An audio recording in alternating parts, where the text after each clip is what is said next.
Good morning बच्चों।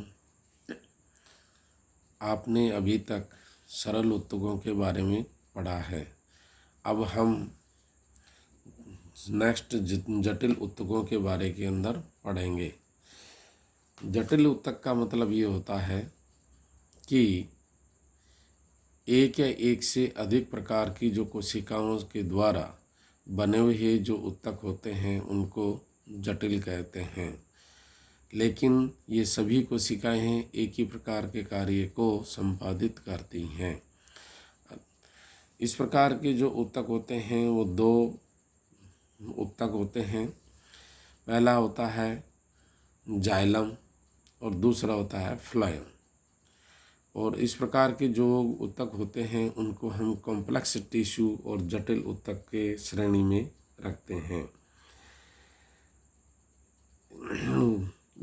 यह उत्तक होते हैं जो कि हिट्रोजीनियस प्रकृति के होते हैं। इनका संगठन संरचनात्मक एवं कार्यात्मक रूप से भिन्न प्रकार की कोशिकाओं के द्वारा स्थापित होते हैं।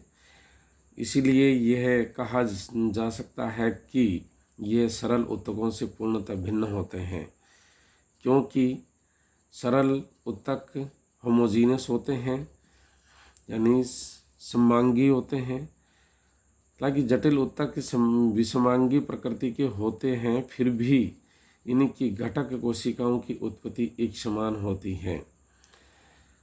संवहनी पादपों में दो प्रकार के जटिल उत्तक जाइलम व फ्लोएम पाए जाते हैं। इन दोनों ही को सम्मिलित रूप से संवहन उत्तक या वेस्कुलर टिश्यू कहते हैं, क्योंकि यह पौधों में संवहन बंडलों का निर्माण करते हैं। और दोनों प्रकार के संवहन उत्तकों का विस्तृत विवरण निम्न प्रकार है। पहला है आपके काष्ठ उत्तक या दारू उत्तक, जाइलम जिसको कहते हैं। जाइलम का गठन सर्वप्रथम नैगेली ने 1958 में किया था। इसकी उत्पत्ति जाइलोस वर्ड से हुई है। जाइलोस का मतलब होता है वुड यानी कास्ट शब्द से हुई है। जाइलम एक स्थायी जटिल उत्तक है। इसी की कोशिकाएं उत्पत्ति में एक समान होती हैं, परंतु यह आकृति, परिमाप तथा अपने विशिष्ट कार्य में भिन्नता प्रदर्शित करती हैं। इसलिए इन अलग अलग प्रकार की कोशिकाओं के समूह को जटिल उत्तक कहा जाता है। संवहनी उत्तकों में जल एवं खनिजों का जड़ से ऊपर की ओर संवहन करने वाले उत्तकों को अपवार्ड मूवमेंट वाले उत्तक कहते हैं, जो कि जाइलम होते हैं। और यह जाइलम का एक विशिष्ट लक्षण होता है।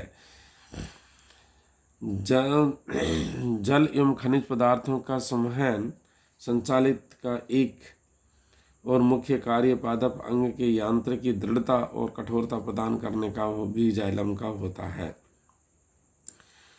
जाइलम उत्पत्ति के आधार पर दो प्रकार के होते हैं। पहला होता है प्राथमिक और दूसरा होता है द्वितीयक।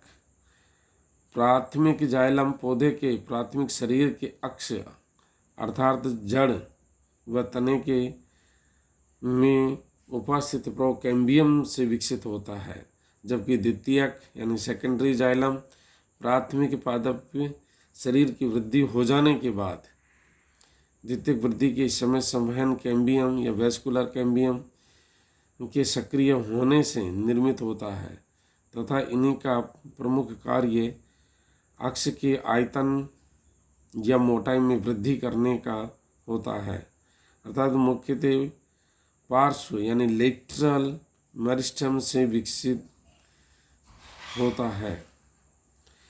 जाइलम प्राथमिक जाइलम और द्वितीयक जाइलम में अंतर क्या होता है?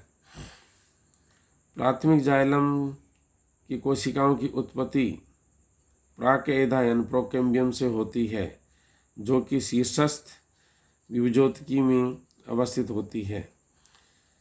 द्वितीयक जाइलम लेटरल मेरिस्टेम से उत्पत्ति होती है। इनकी है जो प्राथमिक जाइलम प्रोटोजाइलम या मेटाजाइलम सुस्पष्ट होता है। इसमें द्वितीयक जाइलम में ऐसा नहीं होता है।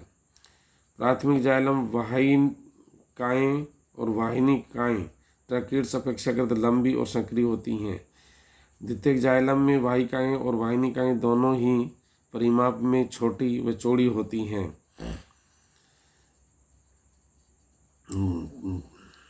प्राथमिक जाइलम में टायलोसिस नहीं पाए जाते हैं। सेकेंडरी जाइलम में टायलोसिस पाए जाते हैं। प्राथमिक जाइलम में अंत्यकाष्ठ या रस काष्ठ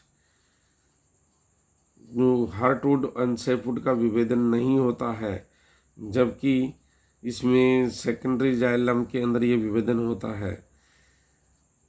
प्राथमिक जाइलम में वलय वार्षिक वलय नहीं होती हैं।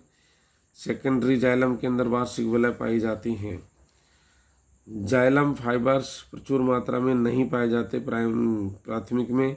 सेकेंडरी के अंदर जाइलम फाइबर प्रचुर मात्रा में पाए जाते हैं। तो ये है प्राथमिक जाइलम पादप की शरीर पादप की प्रारंभिक अवस्थाओं के संवहन बंडलों में पाया जाता है और प्राथमिक जाइलम प्रोटोजाइलम और मेटाजाइलम में विभेदित रहता है। इनिशियल स्टेज की अवस्थाओं में इनमें अनेक ही संवहनी कोशिकाएं और जाइलम मृदुतक जाइलम पैरेन्काइमा पाए जाते हैं, परंतु जब द्वितीयक वृद्धि प्रारंभ होती है तो प्राथमिक जाइलम प्राइमरी जाइलम धीरे धीरे घटित हो जाता है। प्रोटोजाइलम के बाद विकसित होने वाले मेटाजाइलम उत्तक में मृदुतक अपेक्षाकृत कम मात्रा में पाए जाते हैं तथा संवहनी कोशिकाएं एवं जाइलम रेशे अधिक मात्रा में होते हैं। पौधे की जब द्वितीयक वृद्धि हो जाती है तो मेटाजाइलम निष्क्रिय हो जाता है। ध्यान रखने योग्य तथ्य यह है कि मेटाजाइलम का अनुपात सदैव प्रोटोजाइलम की तुलना में बहुत अधिक होता है, परंतु उन पौधों में जैसे कि एक बीजपत्री तने में जहाँ द्वितीयक वृद्धि नहीं होती या नहीं पाई जाती है, मेटाजाइलम जीवन पर्यंत सक्रिय होता है। इस प्रकार से सभी वर्गों के संवहनी पौधों की पत्तियां में भी मेटाजाइलम जीवन पर्यंत सक्रिय रहता है। यानी कि मोनोकॉट्स में और लीव्स में मेटाजाइलम है जो कंटिन्यू सक्रिय होता है, क्योंकि वहाँ पर द्वितीयक वृद्धि नहीं पाई जाती है। जाइलम की घटक कोशिकाएं कौन कौन सी होती हैं, यानी एलिमेंट्स ऑफ जाइलम है जो निम्न प्रकार हैं। वाहिनिकाएं ट्रैकेट्स, वाहिकाएं वेसल्स, जाइलम मृदुतक जाइलम यानी पैरेन्काइमा, जाइलम रेशे, जाइलम फाइबर्स, ये हैं जो इसके घटक के रूप के अंदर पाए जाते हैं, जिनको कि हम एक एक करके अभी लेते हैं। ट्रकीड्स, इनका निर्माण एधा या कैम्बियम सेल्स के केंद्रीय भाग में या अंदर की ओर सक्रियता के कारण होता है। प्राथमिक जाइलम में इन्हीं की उत्पत्ति प्रोकैम्बियम से होती है, जबकि द्वितीयक जाइलम सेकेंडरी जाइलम में यह है संवहन कैम्बियम या वेस्कुलर कैम्बियम से बनती हैं। परंतु प्राथमिक एवं द्वितीयक दोनों ही प्रकार के जाइलम में वाहिनिकाएं की संरचना एवं इनकी कार्यप्रणाली एक जैसी होती है, जो कि हम चित्र में आपको स्पष्ट करेंगे। संरचना यानी स्ट्रक्चर इनकी है जो ये लंबी सुदीर्घित संकरी तथा दोनों ओर से नुकीली कोशिकाओं की होती हैं। ये पूर्णतया मृत होती हैं क्योंकि इनकी जीवद्रव्य समाप्त हो जाता है। जीवद्रव्य समाप्त क्यों होता है? क्योंकि कोशिकाओं की गुहा है यानी ल्यूमेन अपेक्षाकृत चौड़ी होती हैं और इन्हीं में कोशिका भित्ति पर लिग्निन का स्थूलन पाया जाता है। स्थूलन के कारण इन कोशिका भित्तियों पर अनेक प्रकार की शिल्पाकृतियों बन जाती हैं। अतः यह लिग्निन का स्थूलन सर्पिलाकार, वलयाकार, कुंडलित, जालिकावत और गर्तीय, स्पाइरल, एनुलर, हेलिकल, रेटिकुलेट और पिटेड होते हैं। ये पौधों के लंबवत अक्ष की समांतर लंबाई में व्यवस्थित होती हैं तथा इनकी भित्ति में उपास्थित गर्तों से होकर के जल एवं खनिज पदार्थ पास वाली वाहिनिकाओं में अभिगमन करते हैं। इन कोशिकाओं का सिरा दूसरी वाहिकाओं के सिरे को ढके हुए पाए जाते हैं। डिस्ट्रीब्यूशन यानी कि यह है कहाँ कहाँ पर पाए जाते हैं। सवैनी पौधे टेरिडोफाइट्स व जिम्नोस्पर्म्स के जाइलम उत्तकों में प्रमुख रूप से पाई जाती हैं तथा जल और खनिज पदार्थों के ऊपरी गमन का कार्य केवल वाहिनिकाएं के द्वारा ही संपन्न होता है, परंतु आवृतबीजियों में वाहिनिकाओं के साथ में वाहिकाएं भी पाई जाती हैं। फंक्शंस: जल एवं खनिज पदार्थों का संवहन, विलयन का संचालन यानी ट्रांसलोकेशन तथा पौधों को यांत्रिक क्षमता प्रदान करना होता है। इस प्रकार से इनकी जो कोशिकाएं हैं जो विशेष प्रकार से है जो रहती हैं और इनको हमें है जो ये देखते हैं विभिन्न प्रकार की वाहिकाएं जो कि इस प्रकार की आपको दिखाई देती हैं। ये वाहिकाएं हैं जो कि विभिन्न इस प्रकार की दिखाई देती हैं। इसके बाद में हम हैं आते हैं वेसल्स या ट्रेकिया। वाहिकाएं जो होते हैं ये लंबी बेलनाकार एवं नलिका की समान संरचना होती हैं। इनकी उत्पत्ति है आवर्तबीजी पौधों के जाइलम का एक प्रमुख लक्षण है। एक लंबी नलिका के समान वाहिकाएं वस्तुतः अनेक वाहिनिकाओं से जुड़ी हुई होती हैं, क्योंकि एक एकल वाहिका तुलनात्मक रूप से वाहिनिका से अपेक्षाकृत लंबाई में कम और चौड़ाई में अधिक होती हैं। तो ये इनका एक डिफरेंस और मुख्य लक्षण भी होता है।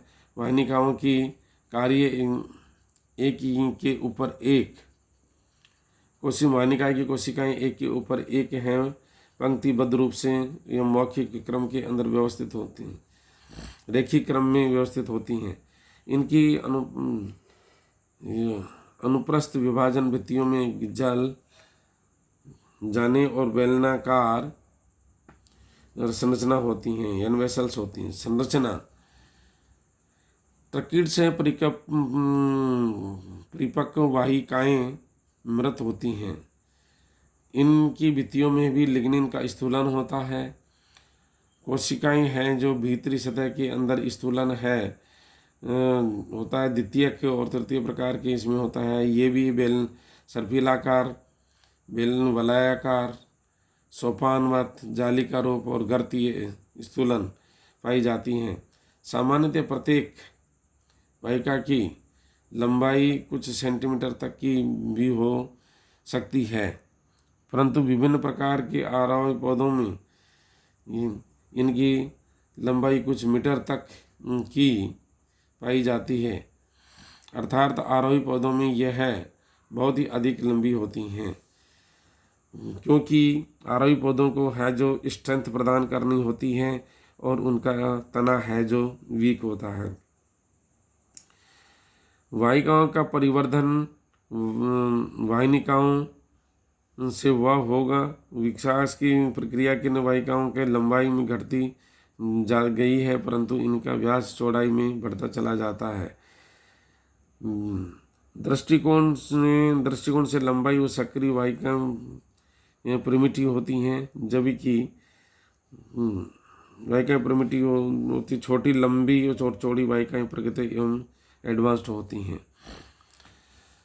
ये इनका आधार पर ये कहा जा सकता है कि वाहिनिकाएं अर्थात वाहिकाओं में पहचान इनकी लंबाई और इनके व्यास एवं अनुप्रस्थ भित्ति के छिद्रों की उपस्थिति के आधार पर की होती है। अतः छिद्रों के बने हुए जाने के कारण जल और घुलनशील खनिजों का संवहन अपेक्षाकृत सुचारू रूप से होता है। वेसल्स के बीच गर्त गली हुई अनुप्रस्थ भित्ति जिसमें से एक और अधिक छिद्र होते हैं उनको है छिद्रित यानी परफोरेशन प्लेट कहते हैं। यदि अनुप्रस्थ भित्ति में इनकी व्यास में लंबाई बराबर एक ही छेद की सरल पट्टी का सिंपल परफोरेशन प्लेट कहा जाता है और एक से ज़्यादा होते हैं तो उनको है जो मल्टीपल परफोरेशन के रूप के अंदर जाना जाता है। डिस्ट्रीब्यूशन यह है जो केवल आवर्तबीजियों में पाई जाती हैं, परंतु इन्हीं का पुरातन आवर्तबीजियों में जैसे ड्रीमिस, टेट्रासेंट्रॉन ये वाहिकाएँ नहीं पाई जाती हैं और इसी के अतिरिक्त टेरिडोफाइट्स और जिम्नोस्पर्म में भी कुछ अपवादों को छोड़ करके वाहिकाएँ अनुपस्थित होती हैं। ये संरचना पौधों की यांत्रिकी है, खनिज यांत्रिकी दृढ़ता प्रदान करती हैं, खनिज पदार्थों को और जल का अवशोषण कराती हैं। उपयुक्त दोनों कार्यों वाहिकाएँ तुलनात्मक रूप से जो अधिक कार्यकुशल होती हैं। इनमें दोनों में जो अंतर होता है वह निम्न प्रकार यानी कि पाया जाता है। वह ट्रकीट्स हैं जो कि लंबी सकरी और दोनों सिरों पर ही नुकीली होती हैं। ये है वेसल्स हैं जो कि अपेक्षाकृत छोटी, अधिक चौड़ी और दोनों सिरों पर छिद्रित होती हैं। वह ट्रकीट्स हैं जो पाइप के समान जुड़ी होती हैं। वेसल्स हैं जो कि छिद्रों के द्वारा जुड़ करके एक लंबी बेलनाकार नलिका पाइप के रूप में बनाती हैं। ट्रकीट्स हैं जो एक कोशिकीय निरूपित होती हैं। वेसल्स हैं जो लंबे बेलनाकार पाइप के अनेक सेल्स की लंबी श्रृंखला प्रदर्शित करती हैं। ट्रकीट्स में है जो अनुप्रस्थ भित्ति पूर्णतः छिद्रित अनुपस्थित होती है। वह वेसल्स में अनुप्रस्थ झिल्ली है जो छिद्रित होती है। इसमें ट्रकीट्स के अंदर है जो एक दूसरे के पास हुए झिल्लियों पर उपस्थित गर्तों के द्वारा संबंध स्थापित होते हैं। वेसल्स में अनुप्रस्थ छिद्रों के द्वारा एक दूसरे से जुड़ी रहती हैं। जाइलम ये है जो इस प्रकार से है जो इनमें दोनों वाहिकाएँ और वाहिनिकाओं में यह अंतर पाया जाता है। जाइलम की वाहिकाएँ हैं जो निम्न प्रकार से आप है जो देख सकते हैं। ये वाहिकाएँ हैं जो कि आप देख सकते हैं।